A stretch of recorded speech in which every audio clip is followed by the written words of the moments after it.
Okay, let's jump right in. I want to start with this claim that sounds almost unbelievable. That one single messy battle back in 751 CE, fought way out in Central Asia, somehow completely rerouted global intellectual history. And not because of, territory changing hands or some famous general. It's a perfect way to frame it, actually, because the Battle of Talas is exactly that, a hinge moment. It's not about the land, it's about knowledge. We're talking about a point where this incredibly valuable secret, papermaking, which China had guarded for, centuries, Yeah. suddenly gets unlocked. And that spark ignites this huge intellectual fire across the Islamic world. Right. So that's our mission for this deep dive, to unpack that specific moment, the transfer of papermaking from Tang China to the Abbasid Caliphate.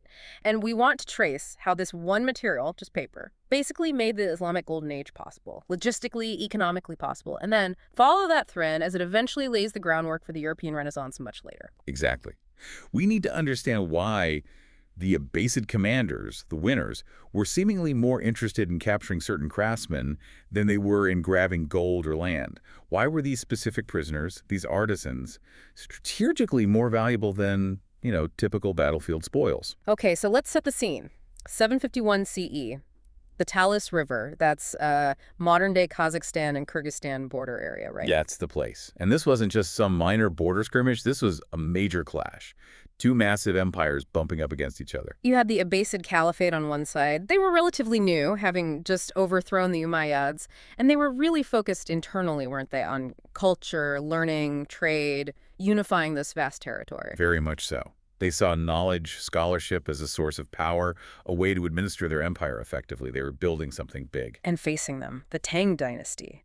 Imperial China, arguably at its peak, powerful, sophisticated, expanding westward along the Silk Road. Absolutely, a powerhouse. They wanted control over those crucial trade routes, that influence in Central Asia. So yeah, a clash of titans. And the battle itself. Sounds like it was pretty brutal. It was. Sources say it went on for days. Really fierce fighting, back and forth, neither side getting a clear advantage initially. So what was the turning point? How did the Abbasids pull off the win? Well, that's where it gets interesting. It wasn't just Abbasid troops. They had local allies.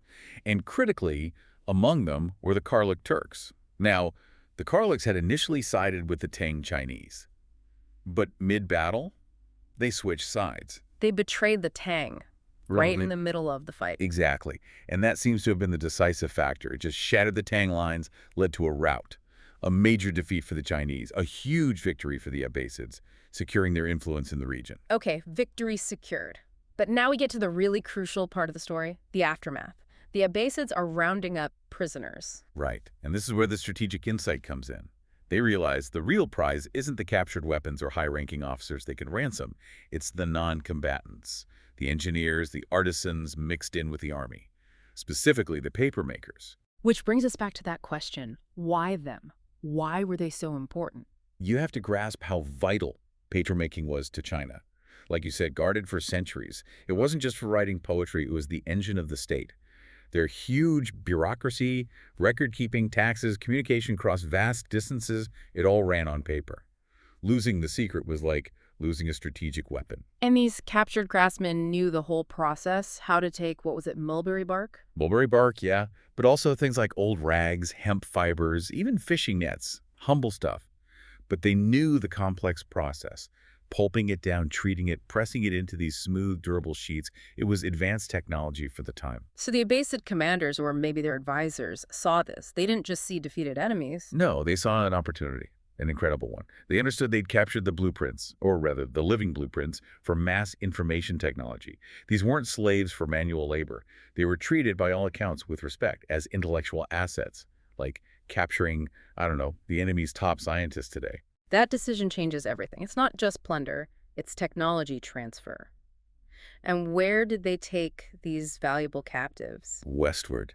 Not to a prison camp, but to Samarkand. Ah, Samarkand, a legendary Silk Road city. A melting pot. Exactly, the perfect place. It was this vibrant hub where goods, ideas, cultures from east and west all mixed. The ideal incubator for this new technology. And it was there, under Abbasid patronage, which is key, suggesting state support, that the first paper mill outside of China was set up. That's right, state-sponsored technology transfer, effectively. And crucially, they didn't just copy the Chinese methods. They improved on them. They adapted and improved, almost immediately. The Chinese recipe often relied heavily on mulberry bark. The Abbasids in Central Asia and the Middle East had vast supplies of something else, linen, specifically linen rags from textile production. Leftover rags, so a waste product. Basically, yes, which made the raw material incredibly cheap and readily available. But it wasn't just about cost. Linen fibers actually produced a stronger, whiter paper, easier to make consistently too. Okay, so cheaper and better in some ways. That's a serious upgrade. And they refined the process further. They perfected techniques for sizing the paper, usually with starch. Sizing stops the ink from bleeding or feathering when you write. It creates this perfect, smooth surface. So the Islamic world wasn't just adopting paper, they were innovating on it. And once it's established in Samarkand, it starts to spread. Like wildfire. I mean, incredibly fast across the caliphate. From Samarkand, it goes straight to the capital, Baghdad. Baghdad, the heart of the Abbasid Caliphate, the center of the Golden Age. The absolute epicenter. And from there, it just radiates outwards to Damascus, a major scholarly center, across North Africa to Cairo in Egypt, and eventually, crucially, making its way into Europe through Islamic Spain, Al-Andalus. This rapid spread, supported by the state, is what really unlocks its potential, isn't it? It moves beyond just a novelty. It enables what you could call the democratization of knowledge. But to really get why it was so revolutionary, we need to compare it to what people were using before. Right, the alternatives, what were they? Well, primarily two things. First, there was papyrus, made from reeds, mostly in Egypt. Okay, papyrus. I picture Egyptian scrolls. Exactly. But papyrus had drawbacks. It was brittle, cracked easily, didn't like damp climates, and transporting it long distances was tricky and expensive. Plus, the supply was limited to where the reeds grew, mainly the Nile Delta. Okay, so not ideal for a sprawling empire needing lots of documents. What was the other option? Parchment. This was the premium choice, made from animal skins, sheep, goat, calf. Ah, parchment. Much more durable, I imagine. Incredibly durable, could last centuries. That's why it was favored for important religious texts or official records. But there's always a but. The cost was astronomical. Making parchment was labor-intensive. You needed skilled workers to treat the skins properly. And think about the raw materials. Sources suggest that a single large book, say a Bible or a major scientific work, might require the skins of dozens, maybe even scores, of animals. Dozens of animals for one book. That's staggering. It is. It fundamentally limited who could own books or create extensive documents. Knowledge, in that form, was inherently a luxury item, reserved for the super wealthy, rulers, major religious institutions. You simply couldn't run a government efficiently or have widespread literacy and scholarship if every significant text cost a small fortune in livestock. Okay, so papyrus is fragile and limited, parchment is durable but insanely expensive, and then along comes paper. Exactly. And paper, especially the linen rag paper developed by the Abbasids, hits the sweet spot. It's durable enough for most purposes, far more durable than papyrus. But crucially, it's cheap, made from waste materials, relatively easy to mass produce compared to parchment. So the economic barrier just collapses. Completely. Suddenly, writing material isn't this rare, precious commodity. It's accessible. It allows for volume, for multiple copies, for drafts, for everyday use. Knowledge could now be recorded, copied, and distributed on a scale that was previously unimaginable. And this directly fuels the Islamic Golden Age. It's the essential lubricant, the infrastructure. Think about the great intellectual centers, like the House of Wisdom in Baghdad. They weren't just libraries, they were translation powerhouses, centers of original research. They were handling thousands of texts. That famous translation movement gathering and translating Greek, Persian, Indian knowledge into Arabic? Could that have happened on parchment? Logistically, no way. The sheer cost and time involved in copying all those works, Aristotle, Euclid, Galen, onto animal skins, would have been prohibitive. Paper made it feasible. It allowed scholars like Al-Khwarizmi, the father of algebra, or Ibn Sina, whose medical texts were used for centuries, to have their works copied widely. Their ideas could actually spread, not just sit in one or two expensive copies. Precisely. But it wasn't just high-level scholarship. That's really important to stress. Paper changed daily life. Merchants used it for detailed record-keeping and contracts. Bureaucrats used it for administration, standardizing laws across the empire. Students in the madrasas, the schools, could afford materials to learn and practice.